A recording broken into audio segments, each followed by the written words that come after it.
Votre rendez-vous des experts, et aujourd'hui on va se faire du bien, on va parler de réflexologie avec vous, Sandra Burgy, elle est réflexologue. Bonjour Sandra. Bonjour. Bienvenue sur France Bleu Alsace, bienvenue dans la grande famille des experts. Merci. Alors en ces temps difficiles, tout ce qui peut nous aider évidemment à se faire du bien, toujours bon à prendre. Première question qui paraît presque évidente, en même temps on n'en parle pas tous les jours. C'est quoi la réflexologie ? Alors la réflexologie plantaire, il faut savoir que nos pieds sont les cartes de nos pieds. Donc on va retrouver tous les organes, les os, les muscles, les glandes aussi. Et on va pouvoir, en stimulant des points réflexes sous les pieds, activer justement ces zones qui vont donner des messages au niveau de nos nerfs, qui vont aller jusqu'à la moelle épinière et qui va aller au cerveau. Donc en fin de compte, on va donner des ordres au corps de ce qu'il va falloir faire par rapport à ce qu'on va vouloir aider la personne. Donc c'est une réflexologie plantaire, mais aussi palmaire, hein. Il y a les deux.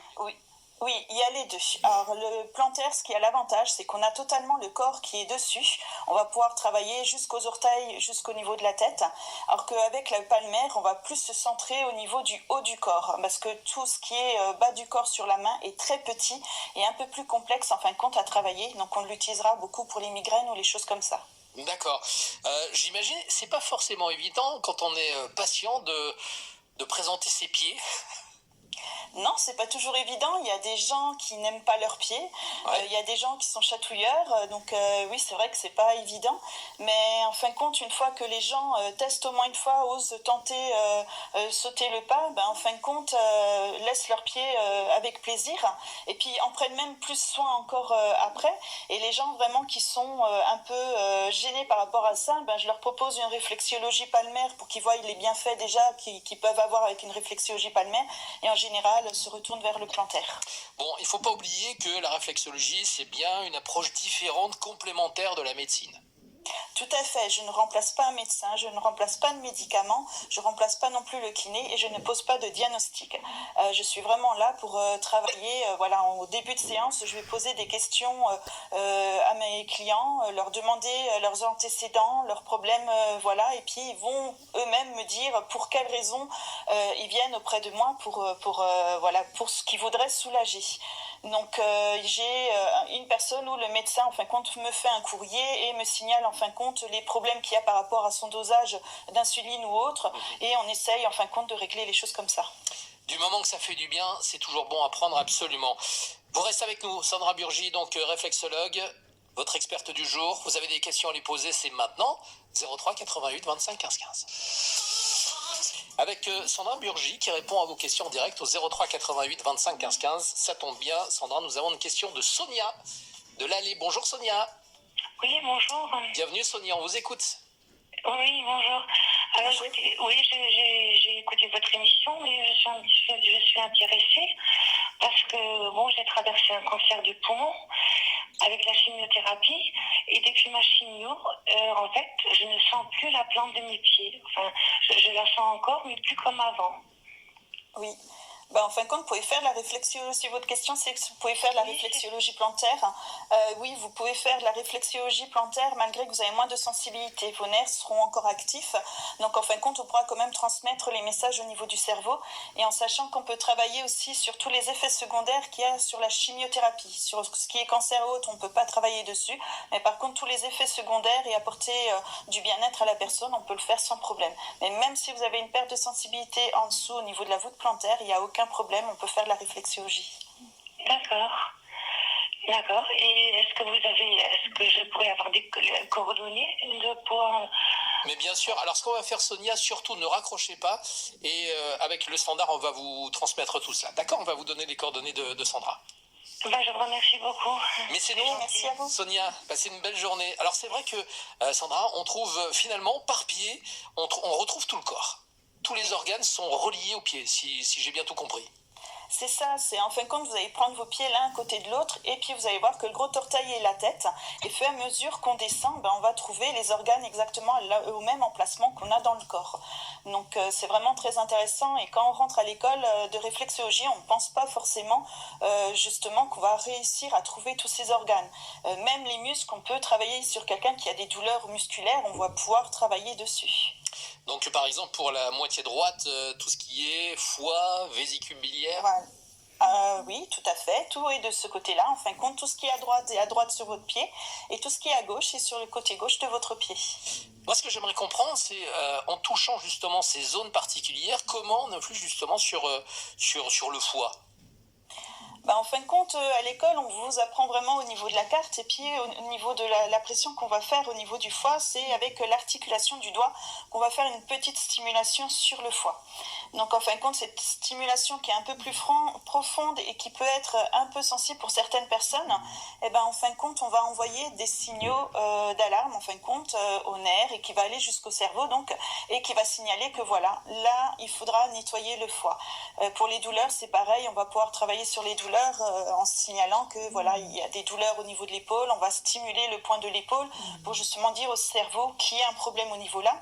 Et en fin de compte, on est tous armés de petits soldats dans notre corps qui sont des antidouleurs ou alors des anti-stress et autres. Et par la pollution et en fin de compte par les traitements qu'on peut prendre, le stress ou autre, ces soldats, ils ont tendance à s'endormir et plus à travailler. Et en fin de compte, avec la réflexologie plantaire, c'est comme on leur remettait un bon petit coup de pied au derrière et hop, on bosse, on doit travailler. J'aime beaucoup l'image. Donc on soulage les douleurs, surtout ça apporte globalement de la détente et du bien-être. Tout à fait. Tout à fait, surtout en cette période de Covid, beaucoup de personnes en fin de compte sont en dépression, en déprime, en angoisse. Le fait de ne pas pouvoir sortir comme on veut, voir les gens comme on veut, faire les activités qu'on fait habituelles, surtout le sport qui est quelque chose qui aide beaucoup au niveau du moral, en fin de compte, on va pouvoir détendre la personne. Il y a beaucoup de personnes sur la table de massage en fin de compte qui vont se mettre à pleurer parce qu'on a tendance à garder tout à l'intérieur et là on va évacuer et apporter vraiment un bien-être aux personnes. Est-ce qu'on peut, avec la réflexologie, stimuler également ces défenses immunitaires ? Tout à fait. Automatiquement, à chaque séance de réflexologie, on va stimuler les défenses immunitaires à toutes les personnes. Beaucoup de personnes me disent par après, tiens, j'ai pas eu la gastro, j'ai pas eu la grippe ou j'ai pas fait de sinusite comme ils font d'habitude. En période de Covid, donc on peut stimuler aussi les défenses immunitaires. On peut pas garantir de nos jours encore à 100% qu'on n'attrapera pas le Covid, mais par contre, ça pourra apporter un petit plus. On vous a perdu, Sandra. On va rétablir la communication. Vous restez avec nous, bien sûr. Sandra Burgy, réflexologue, est à vos côtés ce matin. Votre experte du jour, vos questions en direct au 03 88 25 15 15. Courte pause et nous allons retrouver, bien sûr, Sandra Burgy dans un instant. Ce matin, Sandra Burgy, réflexologue, jusqu'à 10h, si vous avez des questions à lui poser, 03 88 25 15 15. La réflexologie, c'est une question de Nadine de Strasbourg qui nous dit: est-ce que c'est efficace pour les troubles fonctionnels type mauvaise digestion, constipation ou syndrome prémenstruel ? Tout à fait. On va pouvoir travailler sur tout ce qui est problème digestion, problème de règles ou autres pour les personnes. Il n'y a aucun problème. On a vraiment des protocoles pour les personnes même qui sont atteintes de la maladie de Crohn, de la RCH qui est la petite sœur de la maladie de Crohn, sur les problèmes de constipation, les problèmes de diarrhée ou alors justement les personnes qui ont des règles abondantes. Il y a aussi beaucoup de personnes qui sont atteintes de médroenteriose et en fin de compte on va pouvoir travailler dessus aussi. Est-ce qu'on peut travailler également sur des zones réflexes, qu'on appelle par exemple les zones réflexes du système lymphatique ou du système sanguin ? Oui, tout à fait. Automatiquement, on va stimuler ces points-là. On va pouvoir travailler tout ce qui est endocrine, les glandes, et on va pouvoir travailler donc sur tout ce qui est problème sanguin. Les jambes qui gonflent, jambes lourdes, problèmes circulatoires, il n'y a aucun problème. La seule contre-indication qu'on a au niveau de la réflexologie plantaire, on ne fera pas de réflexologie sur une personne qui fait des phlébites ou qui a des problèmes cardiaques. On va éviter de ce côté-là. D'accord. Parce que finalement, je me rends compte ce matin en vous écoutant que l'éventail est vraiment large sur les soins et le bien-être qu'on peut apporter aux patients. Est-ce qu'on peut aller plus loin et apporter du confort, si on peut appeler ça comme ça, du confort aux malades et aux personnes en soins palliatifs ? Tout à fait. On va pouvoir travailler sur tout ce qui est déjà les problèmes, on va dire, palliatifs. On a beaucoup de maisons de retraite qui se plaignent que les personnes sont constipées plus on devient vieux. Donc, en fin de compte, on va pouvoir travailler dessus. Mais on va pouvoir accompagner vraiment sur la détente, sur les douleurs articulaires, musculaires et même les personnes qui sont en fin de vie. On va pouvoir leur apporter un confort un peu plus agréable pour partir un peu plus dignement, on va dire. Et puis, même les personnes qui sont atteintes, comme dit, de cancer ou autres, on va pouvoir les accompagner pour justement leur apporter un moment de bien-être et estomper au maximum qu'on peut les effets secondaires de leur traitement. Donc ne pas hésiter à vous contacter, bien évidemment, puis on en parle avec vous. Vous faites comment? Vous faites une sorte de diagnostic? Comment ça se passe? Vous entrez un petit peu finalement dans la vie des patients pour mieux les connaître? Tout à fait. Au début de la séance, je vais toujours poser les questions de savoir leurs antécédents médicaux, les problèmes actuels qu'ils auraient, les opérations, les traitements qu'ils prennent, parce qu'il y a des traitements comme les antidépresseurs qui vont enlever un peu l'effet de la sensation quand on va stimuler les points réflexes, mais qui feront quand même fonctionner. Mais en fin de compte, on va poser toutes ces questions-là et en général, les personnes vont se libérer et nous dire exactement pourquoi ils viennent aussi, quoi. Malheureusement, on n'a pas de boule de cristal encore, on n'arrive pas à savoir ce qu'il y a exactement comme problème dans le corps des personnes qui viennent nous voir, mais en fin de compte, c'est eux qui vont nous mettre sur la piste et c'est les mois après, en fin de compte, que je vais rechercher, on va dire, le soin plus adéquat que je vais leur fournir.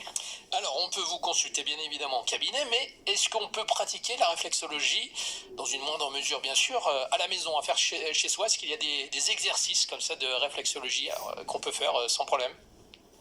En général, je conseille à mes clients de passer la balle de tennis sous le pied pour pouvoir masser correctement en dessous du pied. D'accord. Alors, ça ne sera pas de la réflexologie propre, parce qu'en fin de compte, même si on prend notre pied et on veut stimuler des points, le problème, c'est qu'en bougeant notre pied, les points sont plus 100% au même endroit. Donc, en fin de compte, c'est un peu plus compliqué. Et en fin de compte, passer par les mains d'une réflexologue, je crois que c'est quelque chose de vraiment essentiel pour vraiment ressentir les bienfaits. Très bien. Alors moi on m'avait aussi passé, on m'a dit demande-lui si on peut utiliser également, paraît-il, le principe du rouleau à pâtisserie ou de la bouteille vide. Oui, tout à fait. Ah, donc on s'est pas trompé dans l'équipe.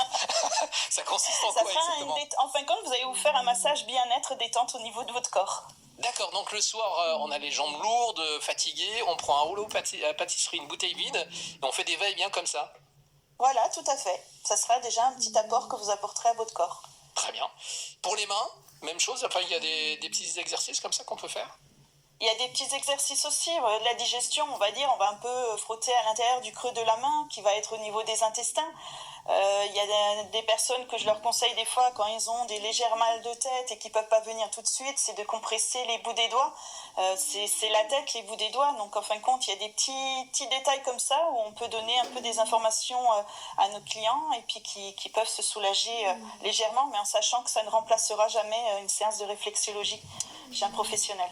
Très bien, tout est bien noté. Merci pour ces précieux conseils. Bravo pour cette première, Sandra. Merci. L'équipe vous applaudit ce matin, vous étiez formidable. Et vous reviendrez nous voir du coup. Ah, pas de problème, quand vous voulez. La visite est validée. Sandra, on vous retrouve dans au cabinet. Vous avez un cabinet qui s'appelle le Lotus Bleu à Herzbach, c'est ça? C'est ça. Et pour découvrir votre univers, votre façon de travailler, donc on vous retrouve sur les moteurs de recherche sans problème sur Internet, mais aussi vous avez une page Facebook. C'est ça, tout à fait. Lotus Bleu. Lotus Bleu Réflexologie. Formidable. Merci beaucoup Sandra, à très bientôt sur France Bleu Alsace. Merci à vous de votre accueil. Et vous passez le bonjour à toute la petite famille qui vous écoutait ce matin. Ça marche, pas de problème, ça sera fait. À bientôt. La suite avec téléphone sur France Bleu Alsace, un autre monde.